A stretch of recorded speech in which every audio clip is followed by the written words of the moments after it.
Level 1. The Lookout. You wake up at 3:30 a.m. long before the sun has even considered touching the horizon. You don't grab a weapon, you don't grab a bag of product. You grab a heavy black hoodie, a portable charger, and a phone with a screen so cracked it looks like a spider web. Your job is the most boring, most vital, and most thankless task in the organization. You are a human sensor. You stand on the corner of 4th and Main, leaning against a cold brick wall, pretending to be a kid waiting for a bus that never comes. Your eyes are constantly scanning. You aren't looking at people, you're looking at wheels. You're looking at the way a car's suspension sits. You're looking for the subtle antenna on a roof, or the way a driver keeps both hands on the wheel at 10 and 2. In the group chat, you are nobody. You don't even have a name yet. They just call you Shorty or Little Man. You are a ghost in your own neighborhood. If a suspicious vehicle slows down, you type one word, blue. That's for the local police. If you see a car you've never seen before, tinted windows, out-of-state plates, you type ghost. That's for the outsiders.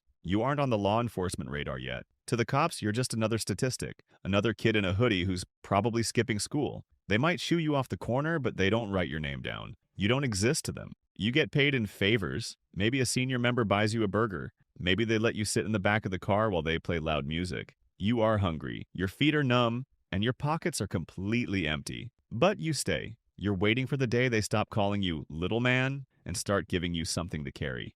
Level 2, the runner. Now you've moved up. You aren't standing still anymore. You've traded the street corner for the alleys and the stairwells. You carry the weight, plastic baggies, or thick envelopes of cash. This is the level where you get your first real street name. You aren't Shorty anymore. Because you're fast, because you know every shortcut through the projects, they start calling you Swift. This name is your first badge of honor. It means you've been noticed. You move through the city like a blood cell through an artery. You memorize which doors are unlocked, which fences have a loose slat you can squeeze through, and which apartment buildings have a rooftop exit. You make real money now, maybe $300 a week. It feels like $1 million. But this is the moment you officially hit the law enforcement radar. It's subtle. A patrol officer sees you 3 times in 3 different locations in 1 hour. He pulled out a notepad and wrote it down. You are now a known associate. Level 3, the dealer. You've stopped running. Now people run to you. You've been given the spot. It might be a park bench, a specific hallway in a high-rise, or the back room of a barber shop. You are a retail manager of the underworld. You set the pace. You decide who's a real one and who's a snitch. You have a roll of cash in your pocket. But there's a weight to it. Every dollar in that roll belongs to someone else. At the end of the shift, you go to a drop house. You keep 20%, you hand over 80. This is the tax for the protection of the brand. You start carrying protection, a small, cheap pistol, tucked into your waistband, and it scares you more than you'd ever admit. The police radar is glowing red now. You've had your first knockdown. A plainclothes detective tackled you in the park. You didn't have anything on you. You're too smart for that. But they took your picture. You are now in the gang database. They know your mother's address. They know your girlfriend's name. They are just waiting for you to get greedy. Level 4, the enforcer. The time for selling is over. Now your job is the management of violence. You sit in the back of blacked out SUVs. When a dealer on level 3 gets short on his count, you're the one who goes to see him. You don't go there to talk. You go there to remind him that the organization isn't a charity. You don't raise your voice. The scariest people never do. You just stand in the doorway wearing leather gloves even though it's July, and the room goes silent. When people hear your name, they look at the floor. You are the physical manifestation of the boss's will. Law enforcement has moved you from the associate list to the target list. The Violent Crimes Task Force knows your face. They don't want to arrest you for a small bag of product anymore. They want to tie you to a shooting. They have a corkboard in a room somewhere with your photo in the center surrounded by red string. Level 5, the crew leader. You are a middle manager now. You manage a set. You have 5 dealers and 10 lookouts reporting to you. You are responsible for the count. If the money is short, it's your head. If the police raid a spot, it's your job to find out who talked. You carry 2 phones that never stop buzzing. One is for the work, and the other is for the higher-ups. You spend your nights in diners looking at maps of the neighborhood. You see the streets as a grid of profit and loss. The younger kids look at you like a god. They see your gold watch and your custom car. They don't see the fact that you haven't had a full night's sleep in 3 years. On your way home, your phone buzzes once. No name, just a message. They asked about you. It's from one of your own, someone who swore they'd never talk. The law enforcement radar has upgraded you to high-value target. You are now being wiretapped. Every time you say the pizza is ready on your phone, a detective in a van 3 blocks away writes down, subject likely discussing a new shipment. They aren't looking for you anymore. They're looking through you to see who you're talking to.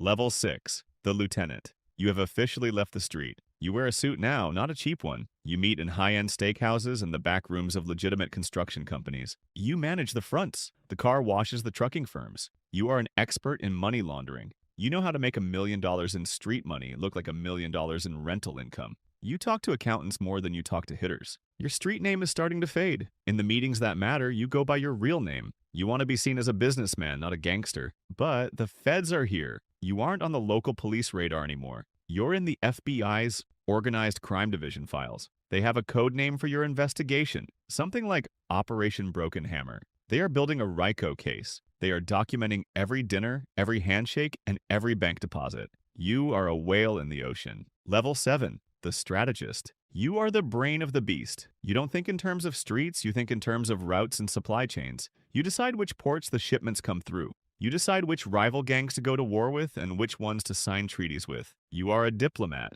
You spend your days on a private boat or in a mountain retreat, looking at a laptop. You use encrypted apps that even the government has trouble breaking. You don't order hits. You express a desire for a change in leadership. Your street name is a legend now. To the kids on level 1, you are a myth like the boogeyman. They call you the ghost. The law enforcement radar is at maximum capacity. You are on the most wanted list, but they can't find you.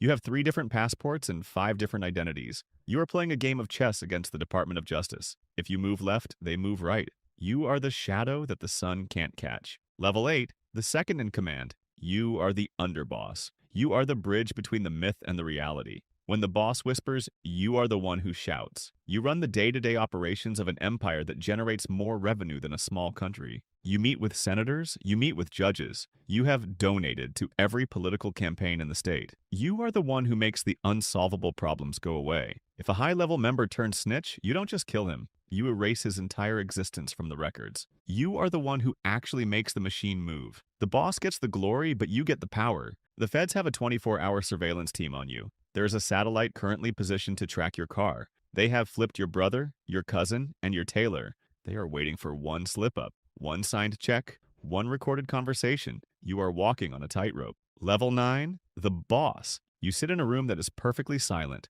The walls are 3 feet thick. There are no windows. There are no phones. There are only the people you have known for 30 years, and even them you don't fully trust. You are the king. You have reached the top of the mountain. You have hundreds of millions of dollars buried in offshore accounts. You have the power to collapse a city's economy with one phone call. You are the father. You don't have a street name anymore. Your name is never written down. It is never spoken aloud in a room that hasn't been swept for bugs. The law enforcement radar? You are the radar. You know which detectives are on your payroll. You know which FBI agents are looking for a promotion. You have turned the system against itself. But as you sit there, in the silence of your fortress, you realize the truth of the life. You started at level 1, standing in the cold, wanting to be noticed. Now you've spent 40 years trying to be invisible. You have all the money in the world, but you can't buy a walk in the park. You have all the power in the world, but you are a prisoner of your own creation. You look at the surveillance feed of the street corner where you started. You see a kid in a hoodie leaning against a brick wall, watching a car slow down. He looks hungry.